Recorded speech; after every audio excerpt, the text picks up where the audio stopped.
A ver, el Servicio Nacional Electoral responsabilizó a las notarías que validaron las firmas de las candidaturas de Franco Parisi y Tomás Jocelyn Holt de las irregularidades publicadas este domingo por el Mercurio. Bueno, queremos ahondar un poco más en este tema. Hay otros también temas importantes. Nos acompaña la editora de medios digitales de Copesa, Macarena Lescornesa, que le damos la bienvenida. ¿Cómo estás? Hola, ¿qué tal, Germán? Muy bien. Listo, el CERVEL.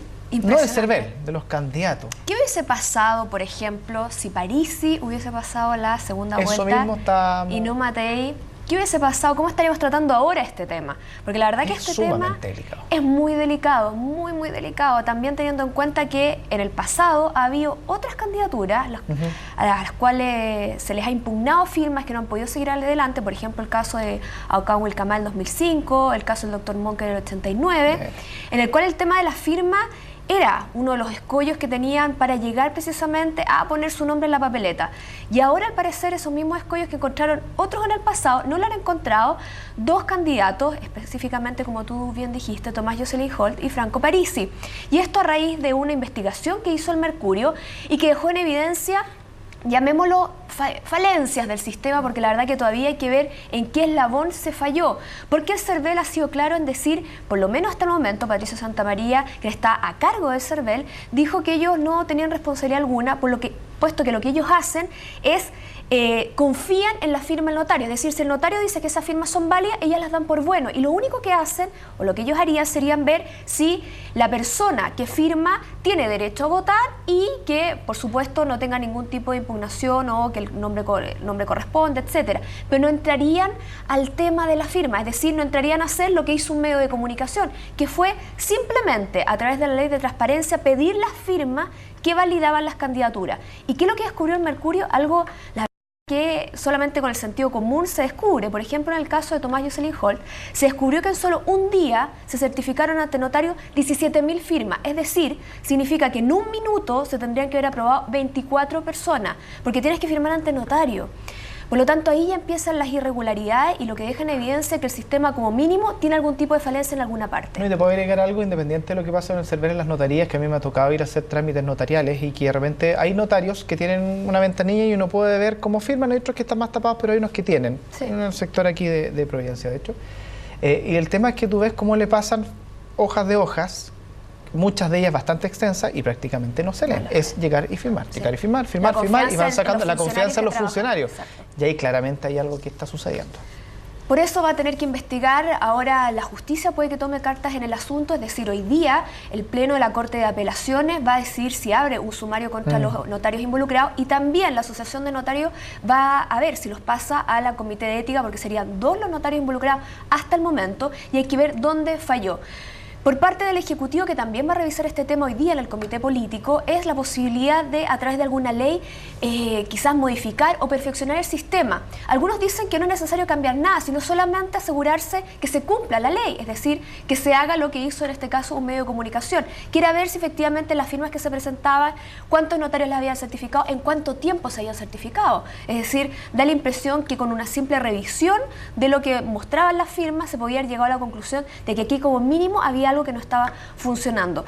Y insistimos en la pregunta con la que abrimos: ¿qué hubiese pasado si alguno de estos dos candidatos que llegaron a poner su nombre en la papeleta, si efectivamente se termina por probar que cometieron algún tipo de irregularidad en la presentación de firmas, qué hubiese ocurrido si ellos hubiesen pasado a la segunda vuelta? Estamos hablando que habrían dejado en el camino a candidatos que sí habrían cumplido con la ley. ¿Qué hubiese pasado si alguno de ellos hubiese terminado siendo presidente de la República? Hubiésemos partido casi con un pecado original, digamos, que habría sido como mínimo un bochorno, como mínimo.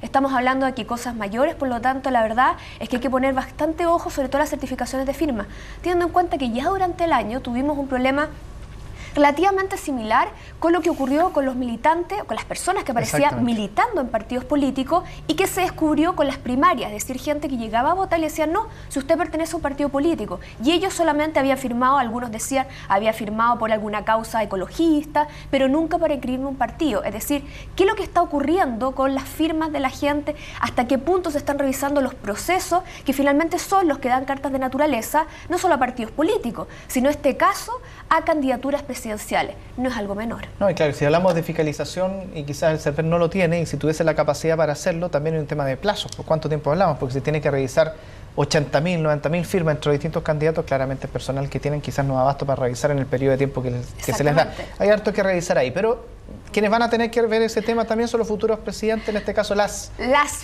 porque hasta el momento sabemos que la próxima presidenta de Chile es mujer. Es mujer, eso ya lo tenemos claro, y es por último lo que nos dejó la primera vuelta. ¿Qué es lo que está ocurriendo con las dos candidaturas que pasaron precisamente al balotaje? Michelle Bachelet durante este fin de semana, y ya lo dejó entrever y ya se veía los días anteriores y va a seguir siendo durante esta semana, quizás el ímpetu de la campaña es lograr que más gente vote. El gran temor que tiene la nueva mayoría es la abstención, sobre todo teniendo en cuenta que ella pasó con un amplio margen la primera vuelta, lo que llevaría a mucha gente a pensar, bueno, mi voto no es necesario, es decir, muchas veces cuando ya se ven carreras corridas dicen ¿para qué voy a ir? Entonces lo que está tratando la nueva mayoría precisamente es de vencer eso, que la gente no crea que la carrera está corrida y que vayan aquí en 20 días, no olvidemos que estamos solamente a 20 días de la segunda vuelta, vayan a votar. ¿Qué ocurre en el bando contrario? ¿Qué es lo que ocurre en la candidatura de Evelyn Matei? Ahí quizás las cartas se han rebarajado muchísimo más. Si la semana pasada fue el momento de rebarajar los rostros de la campaña, nos vimos que hubo un cambio generacional bastante importante, incorporando a figuras jóvenes no solamente RN, sino también de la UDI y también independiente o de movimientos afines a la alianza. Bueno, ahora es el momento también quizás de rebarajar los temas. Ya se empezó a ver alguno de estas cosas durante el fin de semana y surgieron varios temas. Primero, por ejemplo, darle mucho énfasis a los temas de la clase media, temas de la mujer. Por ejemplo, le hizo un guiño bastante específico a las iglesias evangélicas, estuvo con ellas el fin de semana. Y ahora es quizás el minuto para dar algún tipo de guiño a temas muchísimo quizás que levantan algún tipo de resquemor en algunos sectores dentro de la misma alianza, como es el tema tributario. Vimos durante el fin de semana como ya se empezaba a poner sobre la mesa la posibilidad de que algunos miembros de este nuevo comando, de estas nuevas caras, pusieran sobre la mesa la posibilidad de proponer un aumento tributario a las empresas del 20% actual a 30%, dejar el FUT, el famoso FUT que ha estado tanto en la palestra, y eso sí incentivar una rebaja al impuesto a las personas. La posibilidad de aumentar los impuestos no lo ven para nada con buenos ojos los miembros del comando de la UDI, porque ellos nunca han estado a favor de aquello. Pero vamos a ver qué es lo que ocurre, y quizá va a ser el primer cuerpo a cuerpo o la primera divergencia que vamos a ver dentro del comando, un comando muy heterogéneo. De hecho, la misma candidata dijo que eso le gustaba, que se mostrara que la centro derecha era heterogénea, que había almas más liberales, almas más conservadoras en algunos temas, y quizás ahora va a ser la primera vez con el tema tributario que lo veremos. Hoy día hay reunión con el jefe programático del comando, con Felipe Morandé, y quizás ahí se empiezan a dirimir qué temas sí van a ser incluidos y qué no. Así que hay que estar atentos. Si hablamos de dirimir, el reajuste del sector público no se dirime. Está complicado. Está compleja la cosa. El viernes se cerraron las negociaciones, por lo menos lo que correspondía a la semana pasada, sin acuerdo alguno, así que hoy día empieza un paro de los funcionarios públicos, de la ANEF. Atención, si usted tiene que ir a hacer algún trámite, algún ministerio, ojo, también en la frontera, no van a estar funcionando, así que mucho cuidado.